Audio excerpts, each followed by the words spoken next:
तो दोस्तों नमस्कार, मैं भारतेंदु प्रताप मौर्य और मेरे यूट्यूब चैनल में आप सभी का स्वागत है। जैसा कि हमारे जो नए बैच के छात्र हैं, प्रथम वर्ष के और गोंडा पॉलिटेक्निक में 5 ब्रांचेस संचालित हैं। Electrical engineering, IC, civil engineering, mechanical engineering और इलेक्ट्रॉनिक्स इंजीनियरिंग। तो इन 5 ब्रांचों में जो है एक सब्जेक्ट कॉमन है। लगभग सब्जेक्ट प्रथम सेमेस्टर में यानी फर्स्ट सेमेस्टर में आपके कॉमन्स रहते हैं कि physics, chemistry, math, communication skill, engineering, graphic, workshop, ये सारे सब्जेक्ट्स आपके कॉमन रहते हैं। तो उसमें जो है एक इंजीनियरिंग ग्राफिक सब्जेक्ट आपके सबके साथ जुड़ा हुआ है, जो सभी छात्रों को बहुत कठिन लगता है। तो मैं आप सभी को ये बताना चाहूँगा कि जैसे अन्य भाषाएं हैं यानी अन्य लैंग्वेज हैं, हिंदी, इंग्लिश, उर्दू, अरबी, फ़ारसी, जितनी भी भाषाएं हैं हमारे देश में या पूरे दुनिया में, तो उन भाषाओं को हम हमारी लोकल भाषा से हट के जब कोई भाषा हमारे सामने आती है तो उसको बोलने में काफ़ी हिचकिचाहट होता है और समझने में हमको काफ़ी कठिनाई का सामना करना पड़ता है। तो उसी तरीके से जैसा कि हम लोग हिंदी भाषी हैं, तो इंग्लिश लैंग्वेज को समझने के लिए और सीखने के लिए और जानने के लिए काफ़ी संघर्ष करना पड़ता है, पढ़ना पड़ता है और एक्स्ट्रा एफर्ट करना पड़ता है। तो उसी तरीके से हमारा जो इंजीनियरिंग ग्राफिक है यानी इंजीनियरिंग ड्राइंग है, ये भी एक लैंग्वेज है और इसको भी सीखने के लिए उसी तरीके से आपको प्रयत्न करना पड़ेगा। जैसे आप हिंदी भाषी होकर इंग्लिश सीखना चाहते हैं या हिंदी भाषी होकर उर्दू सीखना चाहते हैं या हिंदी भाषी होकर गुजराती सीखना चाहते हैं या हिंदी भाषी होकर महाराष्ट्र सीखना चाहते हैं, यानी अपने से हट के अदर लैंग्वेज को जो सीखना चाहते हैं और जो उसमें ऊर्जा आप खर्च करते हैं और जो तरीका अपनाते हैं, उसी तरीके से ये इंजीनियरिंग ग्राफिक भी एक तरह का लैंग्वेज है जो सारे इंजीनियर्स इसका इस्तेमाल करते हैं और एक दूसरे तक अपनी बात पहुंचाने का उसके माध्यम से प्रयास करते हैं, लाइनों के माध्यम से यानी आरेखन के माध्यम से। तो इंजीनियरिंग ग्राफिक बहुत टफ सब्जेक्ट नहीं है, बहुत इजी सब्जेक्ट है। और पहले ईडी इसका नाम था, इंजीनियरिंग ड्राइंग नाम था। अब इसका नाम इजी कर दिया गया है यानी इंजीनियरिंग ग्राफिक यानी आसान कर दिया गया। देखा जाए तो नाम कहता है कि ये इजी मतलब आसान है। आप सभी को बहुत घबराने की ज़रूरत नहीं है, बस थोड़ा-थोड़ा प्रतिदिन जो है प्रैक्टिस में लाएँ और उस लैंग्वेज को समझने का प्रयास करें और इस लैंग्वेज को समझने के लिए आपको टाइप्स ऑफ लाइन्स को जानना ज़रूरी है, यानी सारे लाइन्स के बारे में पढ़ना, यानी कि जितनी रेखाएँ हैं उसको समझना, उसको जानना, उसके बारे में विस्तृत पढ़ना और उसका यूज़ कहाँ कैसे करना है। इसी के द्वारा ही आपको जैसे इस भाषा को आप समझ पाएँगे। जैसे कि इंग्लिश को समझना है तो आपको ग्रामर समझना ज़रूरी है, यानी इंग्लिश लैंग्वेज को आपको अच्छे से जानना है, तो आपको ग्रामर आना चाहिए। उसी तरीके से हिंदी में है कि हिंदी को अगर अच्छे से समझना है तो व्याकरण आना चाहिए। उसी तरीके से आपको अगर इंजीनियरिंग ग्राफिक को समझना है, तो इंजीनियरिंग ग्राफिक में जो टाइप्स ऑफ लाइन्स है, उसको समझना ज़रूरी है, उसके टूल्स के बारे में जानना है।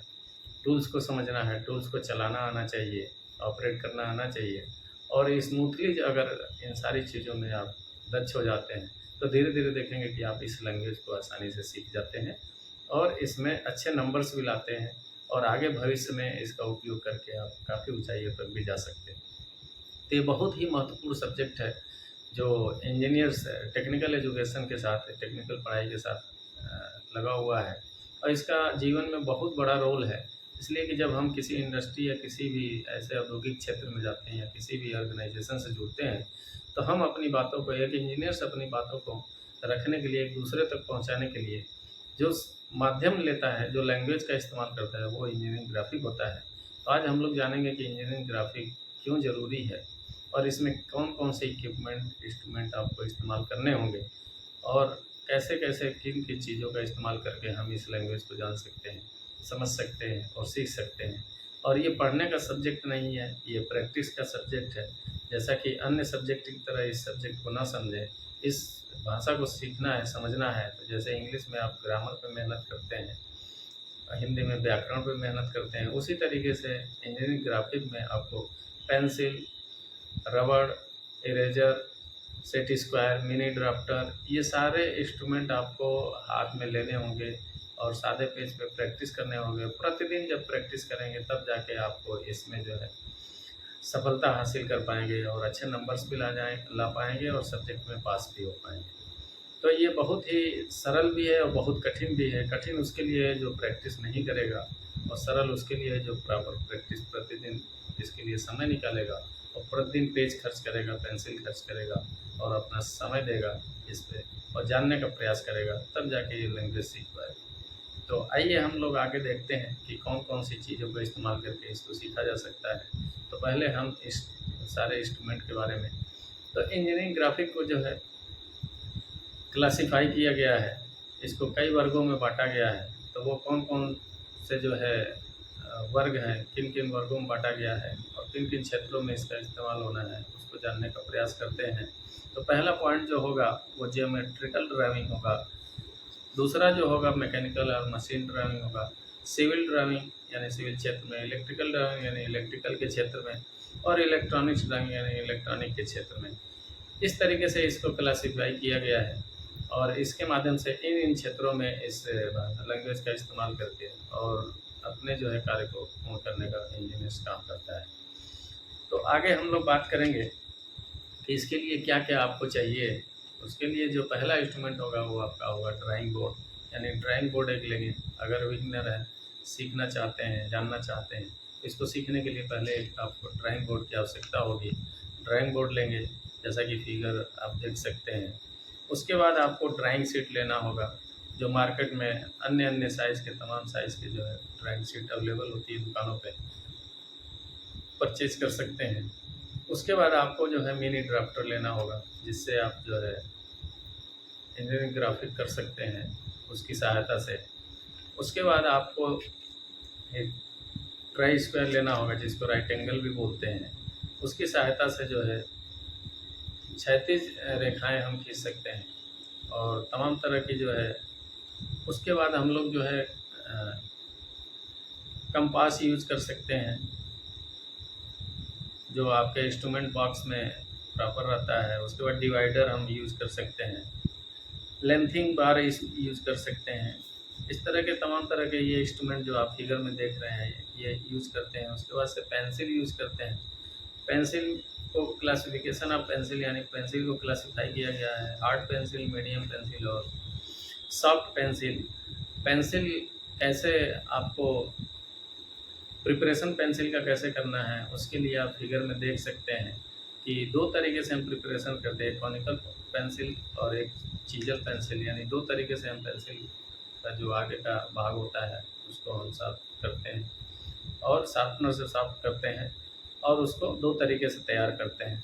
तो जो पहला होता है कॉनिकल पेंसिल, वो आगे का भाग 8 mm तक नुकीला होता है और 25 mm टोटल जो हमारा स्किन उसका हटाते हैं पेंसिल का, वो हमारा पूरा भाग जो है 25 से 30 mm तक होता है और जो आगे का पॉइंट होता है वो 8 mm होता है। उसी तरीके से चीजल पेंसिल, इसमें भी जो है हम जो आगे का पॉइंट होता है वो चीजल नुमा होता है, यानी छेनी के आकार का होता है।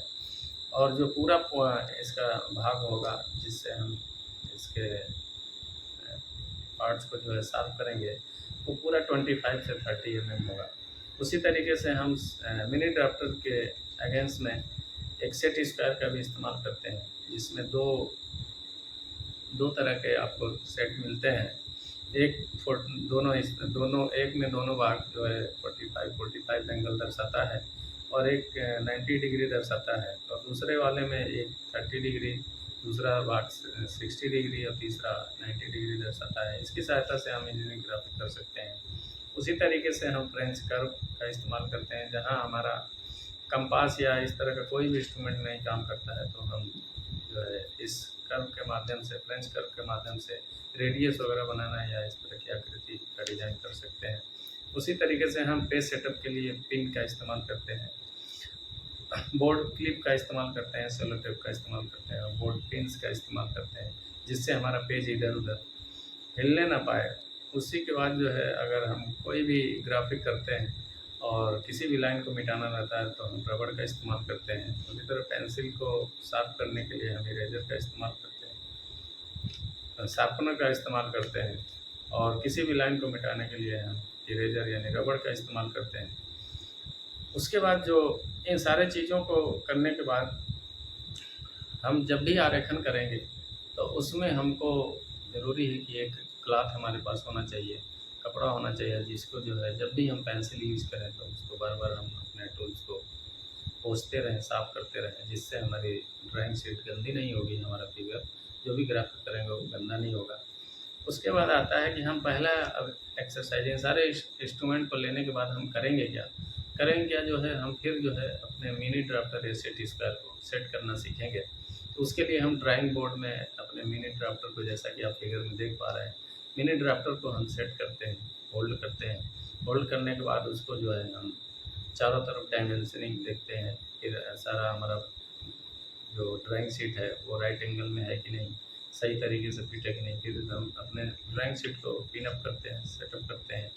सेटअप करने के बाद जो है अब दूसरा जो पहला जो एक्सपेरिमेंट हम लोग करते हैं वो करते हैं पेज सेटअप, यानी पेज का बॉर्डर बनाना। पेज सेटअप टूल सेटअप करने के बाद पेज का बॉर्डर बनाते हैं। और पेज का बॉर्डर बनाते वक्त जो है हम ध्यान देते हैं, जब पेज का बॉर्डर बनाने जाएंगे तो देखेंगे, फिगर में देख सकते हैं कि 20 mm हम लेफ़्ट से लेते हैं राइट को, और अपर से जो है 5 mm, लोअर से 5 mm और राइट हैंड से जो है 5 mm, ऐसे हम बॉर्डर बनाते हैं। और फिर ड्राइंग शीट को एक्यूरेसी में लेते हैं। एक्यूरेसी में लेने के बाद फिर हम आगे जो अपना एक्सपेरिमेंट करते हैं, एक्सरसाइज करते हैं, वो करते हैं टाइटल बॉक्स बनाना। जैसा कि आप देख पा रहे हैं, अन्य अन्य भिन्न भिन्न तरीके के टाइटल बॉक्स जो आपको स्क्रीन पे दिख रहा है। इस तरीके से हम जो है ये इतना करने के बाद जो नेक्स्ट एक्सरसाइज होता है इसके बाद कि हम टूल्स को चलाना जान जाते हैं, शीट को सेट करना जान जाते हैं, ड्राइंग शीट को, और ऑपरेट करना जब सीख जाते हैं तब जाके जो अगली एक्सरसाइज होती है वो होती है टाइप्स ऑफ लाइंस की, जो अगली वीडियो में आप जो है आपको टाइप्स ऑफ लाइंस के बारे में बताएंगे। और आज के लिए इतना ही, और आगे हमारी चैनल पे बने रहें, जानकारी हासिल करते सीखते रहें। ये सीखने और सिखाने का सब्जेक्ट है, तो इसके लिए समय चाहिए। समय देंगे तो आप सीख भी पाएंगे, समझा भी पाएंगे, सिखा भी पाएंगे और जानकारी हासिल कर पाएंगे, और भविष्य में इसका इस्तेमाल करके आगे भी बढ़ पाएंगे। तो बहुत बहुत धन्यवाद आप सभी का, नमस्कार। वीडियो अच्छी लगे तो आप ज़रूर कमेंट बॉक्स में अपना ऑब्जर्वेशन दीजिएगा, और आपको किस तरह की वीडियो चाहिए इससे संबंधित वो ज़रूर कमेंट बॉक्स में लिखिएगा। धन्यवाद।